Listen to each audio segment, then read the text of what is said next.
சென்னை ராயப்பேட்டையில் உள்ள அதிமுக தலைமை அலுவலகத்தில் 2026 சட்டமன்ற தேர்தலில் போட்டியிட விருப்ப மனு இன்று 5வது நாளாக விநியோகம் செய்யப்பட்டு வரக்கூடிய நிலையில் அதனை வாங்க கூட்டம் அலைமோதுகிறது. கூடுதல் விவரங்களை எமது செய்தியாளர் ராஜேஷ் வழங்குவதற்காக நேரலில் வந்திருக்கிறார்.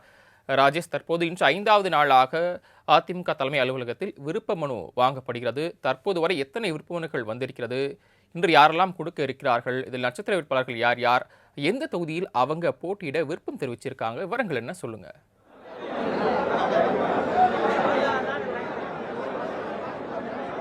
சரவணன் வணக்கம். 2026 சட்டமன்ற தேர்தலை எதிர்கொள்வதற்காக அதிமுக பல்வேறு வியூகங்களை வகுத்து வருகிறார்கள். ஒவ்வொரு கட்சியுமே இந்த 2026 சட்டமன்ற தேர்தலில் போட்டியிடுவதற்கான அந்த விருப்ப மனு என்பதை அளித்து வருகிறார்கள். அந்த வகையில் அதிமுகவை பொறுத்த வரைக்குமே கடந்த 15ஆம் தேதி இந்த விருப்ப மனு பெறக்கூடிய அந்த நிகழ்வு என்பது தொடங்கியது. தற்பொழுது 5வது நாளாக அதிமுக தலைமை அலுவலகத்தில் அந்த விருப்ப மனுவை வாங்குவதற்கான கூட்டம் அலைமோதக்கூடிய அந்த காட்சிகளை நம்முடைய ஒளிப்பதிவாளர் மணிகண்டன் அவர்கள் காண்பிக்கக்கூடிய நேரலை காட்சிகளை தான் நீங்க பார்த்துக் கொண்டிருக்கிறீர்கள். இங்கு கூட நம்மிடையே இருக்கிறார்கள், விருப்ப மனு வாங்குவதற்காக வந்திருக்கிறார்கள். மேம், நீங்க எங்க இருந்து வந்திருக்கீங்க? எந்த தொகுதிக்கு விருப்ப மனு வாங்கியிருக்கீங்க? மதுரை மாநகர் மாவட்டத்திலிருந்து வந்திருக்கோம். வடக்கு தொகுதிக்கு விருப்ப மனு வாங்கியிருக்கோம். மேலும் என்னோட மகளிர் அணி நிர்வாகி எல்லாரும் வந்திருக்காங்க. நான் மதுரை மாநகர் மாவட்டத்தில் மகளிர் அணி செயலாளர், தலைமைச் செயற்குழு உறுப்பினராக இருக்கேன். இன்னைக்கு எங்களுக்கு எல்லாம் ஒரு சந்தோஷமான நாள். கழக புரட்சித் தலைவர் அவர்களுக்கும் புரட்சித் தலைவி அம்மா அவர்களின் மேலான ஆசையோட இன்னைக்கு புரட்சி தமிழர் எடப்பாடியார் அண்ணன் அவர்களின் மேலான ஆணைக்கிணங்க நாங்கள் எல்லாமே எங்கள் கழக திருவிழாவில் கலந்துக்க இங்கே வந்திருக்கோம். இன்னைக்கு நாங்கள் எல்லாம் விருப்ப மனு கட்டியிருக்கோம். வருகின்ற 2026 இந்த விடியா திமுக ஆட்சியை வீட்டுக்கு அனுப்பிச்சு கழக புரட்சி தலைவர், எங்களோட வருங்கால முதலமைச்சர், இன்றைய சட்டமன்ற எதிர்க்கட்சி தலைவர் அண்ணன் புரட்சி தமிழர் எடப்பாடியார் அண்ணன் அவர்களை முதலமைச்சர் ஆக்க இன்னைக்கு மகளிர் அணியான எங்களுக்கு எல்லாருக்குமே அம்மாவுக்கு பிறகு ரொம்ப ஒரு மரியாதையும் முக்கியத்துவமும் எடப்பாடியார் அண்ணன் கொடுத்துட்டு இருக்காங்க. அதன் அடிப்படையில் இன்னைக்கு நாங்கள் எங்கள் கழகத்தில் சுதந்திரமாக செயல்பட்டு இருக்கோம். இன்னைக்கு விருப்ப மனு கட்ட வந்திருக்கோம். எங்கள் திருவிழாவில் இன்னைக்கு பார்த்தீங்கன்னா இங்கே ஏராளம் பேர் கலந்துட்டு இருக்காங்க. கொடுத்து 4-5 நாட்கள்லேயே இன்னைக்கு 4000க்கு மேலே பில்லு நாங்கள் விருப்ப மனு கட்டியிருக்காங்க.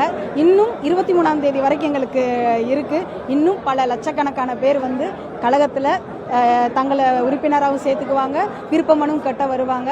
வருகின்ற 2026 கண்டிப்பாக திமுகவுக்கு மூடு விழாவாக இருக்கும். எங்கள் புரட்சி தமிழர் எடப்பாடியார் அண்ணன் அவர்கள் வந்து முதலமைச்சர் ஆவார்னு சொல்லி தமிழக மக்களுக்கும் நாங்கள் வாழ்த்துக்களை தெரிவிச்சுக்கிறோம். அம்மாவோட ஆட்சி மீண்டும் தமிழகத்தில் 2026 மலருன்றதை நான் அன்போடு தெரிவிச்சுக்கிறேன். மக்களாகிய அனைவரும் புரட்சி தமிழர் எடப்பாடியார் அண்ணன் அவர்களுக்கு தங்களுடைய ஆதரவை கொடுக்கணும். வாய்ப்பு எப்படி இருக்குன்னு நினைக்கிறீங்க? உங்க தொகுதி எப்படி இருக்கு? தொகுதியோட நிலவரம் எப்படி இருக்கு? எங்களுடைய வடக்கு தொகுதியில் கழகத்தோட அனைத்து நிகழ்வுலையும் பொதுமக்களை சென்றடைகிற மாதிரி தான் கொடுத்துருக்கோம். மதுரை மாநகரில் இதுவரைக்கும் புரட்சி தலைவி அம்மா அவர்களுக்கு பிறகு எடப்பாடியார் அண்ணன் வந்ததுக்கு அப்புறமும் முதலமைச்சர் ஆனதுக்கு அப்புறமும் 8000 கோடி நலத்திட்டங்களும் நிதியும் மதுரை மாநகருக்கு ஒதுக்கியிருக்காங்க. இன்னைக்கு மதுரை மாநகரில் கோயில் மாநகரமாக இருந்துச்சு. இன்றைய தினம் திமுகவில் வந்து குப்பை மாநகரமாக மாற்றிருக்காங்க. எந்த நாட்டில் இருந்து கேட்டாலும் மதுரைனா கோவில் நகரம் சொல்லுவாங்க. இப்போ ஆல் ஓவர் வேர்ல்டுலேயே மதுரை மாநகர்னா குப்பை மாநகரன்ற பேரை திமுக வாங்கி கொடுத்துருக்காங்க. அந்த பேரை மாற்றி மறுபடியும் மதுரை மாநகர கோயில் மாநகரமாக புரட்சி தமிழர் அண்ணன் எடப்பாடியார் அவர்களின் தலைமையிலையும் எங்கள் கழக மாவட்ட செயலாளர் அண்ணன் செல்லூரார் அவர்களின் தலைமையிலும் மக்களுக்கு நல்லதொரு நலத்திட்டங்களையும் கழகம் வழங்கக்கூடிய நலத்திட்டங்கள் மக்களுக்கு நல்லதை மட்டும் செய்வோம். ரெண்டாவது, இன்னைக்கு ஒன்று சொல்லணும்னு விரும்ப வரேன். மகளிருக்கு கொடுத்த தாலிக்கு தங்கம், மாணவர்களுக்கு கொடுத்த லேப்டாப், இது வந்து புரட்சி தலைவி வந்து அம்மா இல்லைன்ற கவலை யாருக்கு இருக்கக்கூடாதுன்னு கொடுத்தாங்க. ஆனால் இன்றைய இருக்க மாணவர்களோட படிப்பு கேள்விக்குறியாக்கப்பட்டிருக்கு. பாதி பேர் அந்த அதாவது குழந்தை தொழிலாளர் வரக்கூடாது, தமிழகத்தில் பட்டதாரிகள் மட்டுமே இருக்கணும். எந்த மாநகரில் இருந்தும் சரி, எந்த நாட்டில் இருந்தும் சரி, நம்ம பிள்ளைங்க வந்து யார்கிட்டையும் உதவி கேட்கக்கூடாது.